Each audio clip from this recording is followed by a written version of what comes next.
Jika kita telah memasuki zaman anak, dan Yesus Kristus menjadi juru selamat kita, nama Yesus Kristus adalah nama juru selamat, dan kita harus menyelesaikan misi sebagai saksi-saksi yang bersaksi tentang Yesus Kristus.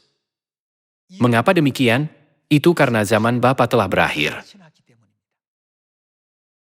Ini berarti bahwa zaman Bapa memiliki batasan dan keterbatasan. Lalu, pada zaman anak, setelah Yesus Kristus datang ke bumi ini sebagai juru selamat, nama juru selamat adalah Yesus, baptisan dan doa harus dilakukan dalam nama Yesus, dan kita harus memenuhi peran saksi yang bersaksi tentang Yesus. Kalau begitu, pada zaman Roh Kudus, kita harus menjadi saksi siapa? Bukankah seharusnya kita menjadi saksi nama baru itu?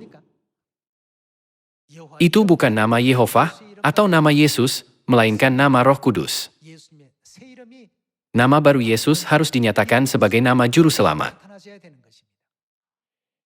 Banyak dari mereka yang datang ke gereja kita untuk pertama kalinya setelah menerima kebenaran berkata, "Mengapa Anda tidak berdoa dalam nama Yesus tetapi dalam nama Kristus Ansang Hong? Semuanya baru dan aneh. Pasti akan terasa asing." Pada zaman anak, bukankah orang-orang Yahudi gagal menerima Yesus dan akhirnya menyalibkan dia? Mereka berkata, tidak ada juru selamat selain Yehovah. Jadi, dapatkah mereka memiliki iman kepada juru selamat yang datang dengan nama Yesus? Dalam Yohanes pasal 10 ayat 30, Yesus berkata, "Aku dan Bapa adalah satu. Akulah Tuhan." Akibatnya, mereka mencoba untuk melempari Yesus dengan batu. Bayangkan tindakan mereka ketika mereka mengambil batu dan mencoba melempari Yesus dengan batu, dibandingkan dengan kalian di zaman ini. Mengapa mereka melakukan demikian pada waktu itu? Aku akan langsung percaya jika aku ada di sana, kata banyak orang. Namun demikian, setiap orang hidup di lingkungan yang sama dengan 2000 tahun yang lalu. Meskipun Tuhan telah datang ke bumi sebagai manusia, mengajar dan menyertai kita, bagaimana manusia memandang Tuhan? Seperti yang dikatakan Alkitab, meskipun Elia dan Mesias datang,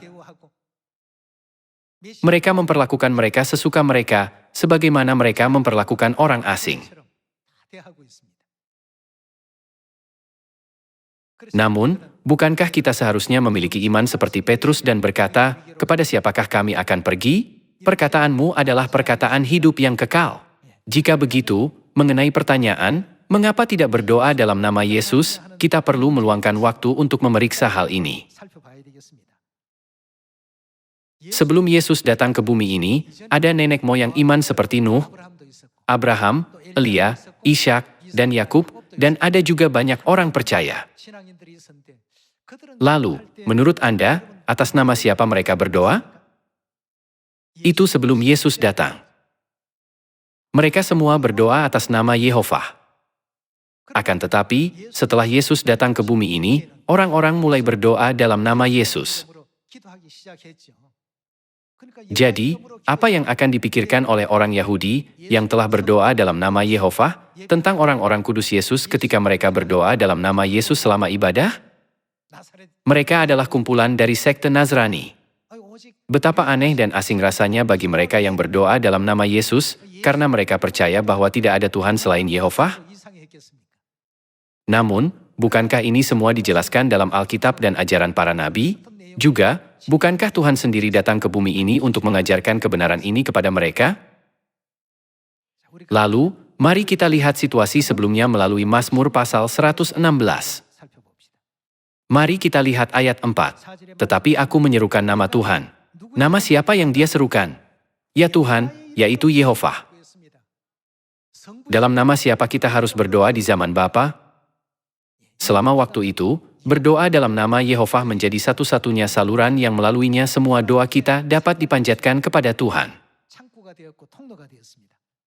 Namun, ketika waktu berganti ke zaman Perjanjian Baru, dalam nama siapakah Yesus menyuruh kita untuk berdoa? Mari kita lihat kitab Yohanes pasal 14 ayat 13. "Dan apa juga yang kamu minta dalam namaku, aku akan melakukannya."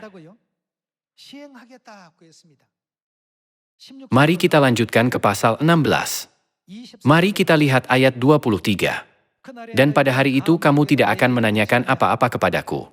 Aku berkata kepadamu, sesungguhnya segala sesuatu yang kamu minta kepada Bapa akan diberikannya kepadamu dalam namaku.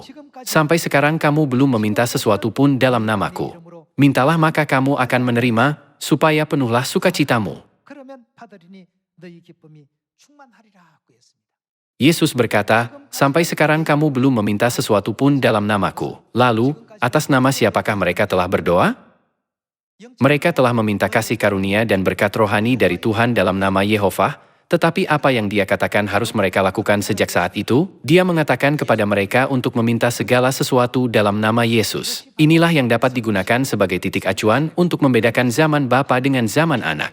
Pada zaman Bapa, setiap orang menerima jawaban atas doa mereka ketika mereka berdoa dalam nama Yehovah, dan pada zaman anak, ketika mereka berdoa dalam nama Yesus, mereka menerima jawaban atas doa-doa mereka. Kemudian, pada zaman Roh Kudus terakhir yang kita jalani sekarang ini, dalam nama siapa kita harus berdoa untuk menerima jawaban atas doa-doa kita?